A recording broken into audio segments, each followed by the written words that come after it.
Hi, Michael. What's the room been like in terms of spirits this week? Obviously, as a collective offensive line group, you want to put something better on tape than last week. Have you guys been motivated? Have you been down, incentivized? What sort of emotions?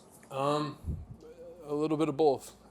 Down, but the down is motivation to be better. Obviously, wasn't a good showing. Needed to be a lot better, and that's the focus. What can we do each day to get better? Be cleaner with communication, all that stuff. Better technique, all of it.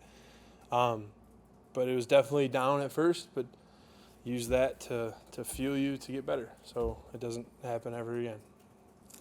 Like it seemed like a lot of the issues that you guys had was identification, in terms of the blitzers that were coming. How much responsibility do you take for that? I mean, how much of that is on everybody? It definitely starts with center QB. How are we IDing it? How are we communicating things? But it does come down to all five or all six who are in protection, just making sure the communication's clean. There's no gray area on who's got what front they're in, what could they possibly bring. But I would say it definitely starts with the center and the QB and making sure that they're echoing it out to the rest of the guys. You mentioned communication. Um, how do you work in that? Is that something that happens from one week to the other? Does it take a little bit more time? You work on it in meetings, in walkthrough, and then in practice, and then you take it to the game, and it's got to translate. Obviously, we'll spend the meetings with the running backs, quarterbacks, talking through third down stuff, early down pressures, all that stuff, and then we'll go out, walk through it, and then go practice it, and then it can look clean all week long, but then it needs to look clean on Sunday too. It's got to be the exact same throughout the week, and then execution on Sunday. On Tuesday, he said that I asked him about this as well. He said, the quarterback and center at the end of the day have to come to an agreement on, IDing in the front and whether to shift protection.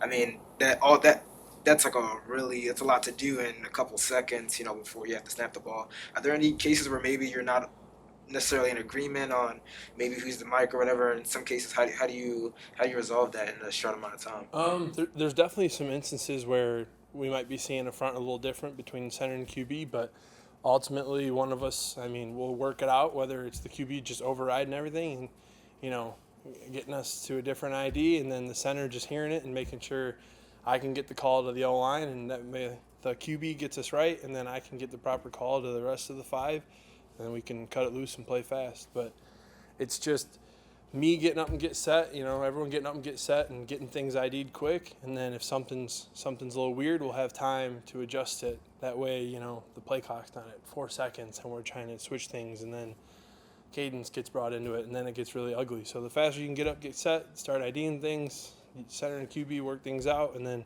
it all gets echoed to the rest of the 5 or 6 who are protecting, and we got to play fast after that. What impression of how Liam has handled different roles, especially as a guy yourself who has been versatile in his career? He's been good. He's been mature about it. Just ready to work every day, make sure he's studying on top of his assignment, on top of his technique, no matter where it is he's playing, whatever his role is. He's been really impressive to how his approach has been. How would you describe Jacoby Brissett's confidence level and his leadership approach? They're great. Both of them are really high. His confidence is high. His leadership's really good. You can tell he's a guy who's been in this league for a while. He's seen a lot of offense. He's played in a lot of offense, and it's cool.